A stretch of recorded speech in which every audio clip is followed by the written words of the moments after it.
प्रतियोगी परीक्षाओं के वीडियोस के लिए सब्सक्राइब करें स्काई एजुकेट चैनल को और बेल आइकन को दबाना बिल्कुल ना भूलें।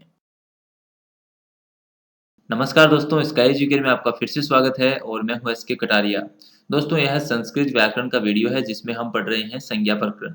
और संज्ञा प्रकरण से आज हम एक टॉपिक को पढ़ने वाले हैं जिसका नाम है पद संज्ञा। दोस्तों, हमने संस्कृत व्याकरण के अनेकों वीडियोस बनाए हैं जिनमें संस्कृत व्याकरण को बहुत ही अच्छे ढंग से समझाया गया है। अगर आपने वो वीडियोस नहीं देखे तो डिस्क्रिप्शन में आपको लिंक मिल जाएगा, आप वहां जाकर के उन वीडियोस को भी देख सकते हैं। दोस्तों, आज हम पढ़ने वाले हैं पद संज्ञा। और पद संज्ञा का सूत्र है सुप्तिङन्तम पदम। सुप्तिङन्तम पदम सूत्र का मतलब ये है सुबंत और तिङंत की पद संज्ञा होती है। अब हमें यह समझना है कि सुबंत और तिङंत क्या है। दोस्तों, सुप और तिंग दोनों ही प्रत्यय हैं। अब इसके कितने प्रकार हैं, ये क्या-क्या हैं, ये हम अगली स्लाइड में पढ़ेंगे। यहाँ आपको केवल इतना ही समझना है कि सुप और तिंग दोनों प्रत्यय हैं जो शब्द या धातु के साथ संयोजित करके पद बनाने के काम में आते हैं। यानी सुप और तिंग दोनों प्रत्यय हैं जो धातु या शब्दों के साथ संयोजित करके पद बनाने के काम में लिए जाते हैं। अब देखिए हमें क्या समझना है, पद संज्ञा हमें समझनी है। तो पद कैसे बनता है, शब्द के साथ कौन सा प्रत्यय लगना चाहिए और धातु के साथ कौन सा प्रत्यय लगना चाहिए और उसके बाद में इसका पद किस प्रकार से बनाते हैं वो हमें यहाँ पर समझना है। शब्द के साथ जो प्रत्यय लगाए जाते हैं वो होते हैं सुप प्रत्यय। ध्यान में रखना है, शब्द के साथ जो प्रत्यय लगाए जाते हैं वो होते हैं सुप प्रत्यय। और इसके बाद में ये जो शब्द रूप बनता है उसको हम क्या कहते हैं, पद कहते हैं। इसी प्रकार से धातु के साथ में जो प्रत्यय लगाए जाते हैं उनको हम तिंग प्रत्यय कहते हैं। और धातु के साथ में इस प्रत्यय का संयोजन करने के बाद में जो बनता है उसको हम कहते हैं पद। तो मेरे हिसाब से आपको शब्द और धातु के साथ में कौन-कौन से प्रत्यय लगाए जाने चाहिए ये समझ में आ गया होगा। शब्द के साथ लगाते हैं सुप प्रत्यय, उसके बाद में वो शब्द रूप बनता है जिसको हम पद कहते हैं। इसी प्रकार से धातु के साथ में तिंग प्रत्यय लगाते हैं, इसके बाद जो धातु रूप बनता है उसे हम पद कहते हैं। आइए दोस्तों, अब हम इसे कुछ उदाहरणों के द्वारा समझते हैं कि किस प्रकार से धातुओं और शब्दों के साथ में सुप या तिंग प्रत्यय का संयोजन करके किस प्रकार से पद बनाया जाता है। नीचे उदाहरण में आपको एक तरफ प्रकृति लिखी हुई मिलेगी, उसके सामने प्रत्यय और उसके सामने उससे बनने वाला पद। प्रकृति से यहाँ पर तात्पर्य धातु या शब्दों से है। दोस्तों, मैंने आपको बताया कि शब्दों के साथ में शु और जस वगैरह प्रत्यय लगाए जाते हैं, यानी सुप प्रत्यय लगाए जाते हैं, जिनकी संख्या 21 है, जिन्हें हम अगली स्लाइड में इंडेक्स के द्वारा समझेंगे। और धातुओं के साथ में जो प्रत्ययों का संयोजन होता है वो होते हैं तिंग प्रत्यय।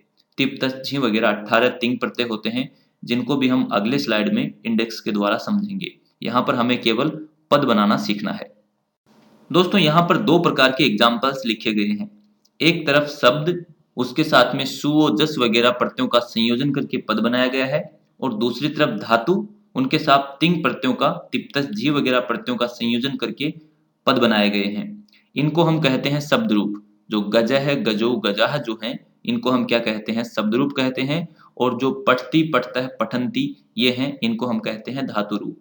यानी धातुओं के सामने हमने कौन से प्रत्ययों का संयोजन किया, तिंग प्रत्ययों का, जो तिप्तस झी वगैरह है, जिनकी संख्या 18 है, जो धातुओं में पुरुष व वचन तथा प्रश्मेय पद व आत्मनेपद के अनुसार तिप्तस झी आदि 18 प्रत्यय लगा करके हम इनके पद बनाते हैं, जिनको हम धातु रूप भी कहते हैं।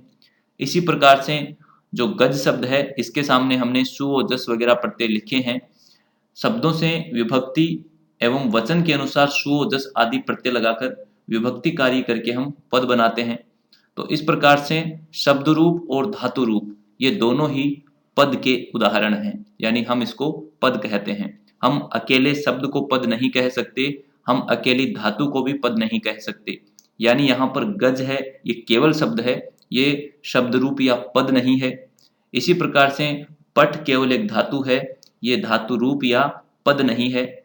ये पद कब बनता है, जब इसमें हम प्रत्यय को जोड़ करके इसका संयोजन करते हैं, तभी ये पद बनता है। तो गजह एक पद है और पठती भी एक पद है। यहाँ पर गज के सामने सुप प्रत्यय लगाया गया है और पठ के सामने, यानी जो धातु है उसके सामने तिंग प्रत्यय लगाया गया है। और दोस्तों, इस प्रकार से सुप प्रत्ययों के संयोजन से बने हुए पद को सुबंत कहा जाता है और तिंग प्रत्ययों के संयोजन से बने हुए पद को तिङंत कहा जाता है। और यही हमारा सूत्र था सुप तिङंतम पदम। तो सुबंत और तिङंत की पद संज्ञा होती है। तो दोस्तों इस प्रकार से पद संज्ञा के सूत्र सुब तिङंतम पदम का अर्थ हुआ सुबंत और तिङंत की पद संज्ञा होती है। और आइए अब हम देखते हैं कि कौन कौन से सुबंत और तिङंत प्रत्यय हैं। दोस्तों सबसे पहले बात करते हैं सुब प्रत्ययों की, जिनकी संख्या है 21। शब्दों से विभक्ति एवं वचन के अनुसार सुब प्रत्यय लगा करके विभक्ति कार्य करके पद बनाया जाता है। तो ये कौन कौन से सुब प्रत्यय हैं ये आप एक बार देख लीजिए। आपके सामने लिखे हुए 21 प्रत्यय ही सुब प्रत्यय हैं, जो इस प्रकार हैं।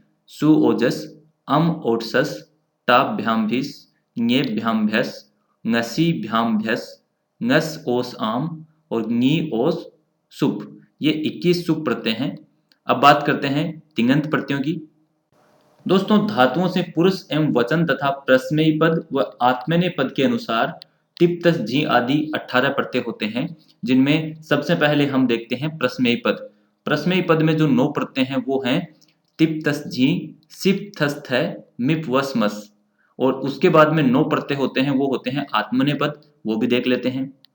तय आताम झ, थास आथाम ध्वम, इट वही महिंग।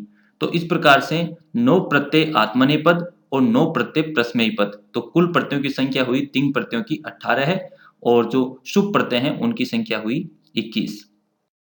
और दोस्तों आशा करता हूँ वीडियो में बताई गई बातें आप जरूर समझ पाए होंगे और वीडियो भी आपको पसंद आया होगा। अगर आपको वीडियो पसंद आया तो वीडियो को लाइक करिए और शेयर करना बिल्कुल ना भूलें। और दोस्तों अगर आप हमें कोई सुझाव देना चाहते हैं तो नीचे कमेंट सेक्शन में आप हमें सुझाव भी दे सकते हैं। जल्द ही मिलते हैं अगले वीडियो में, तब तक के लिए नमस्कार।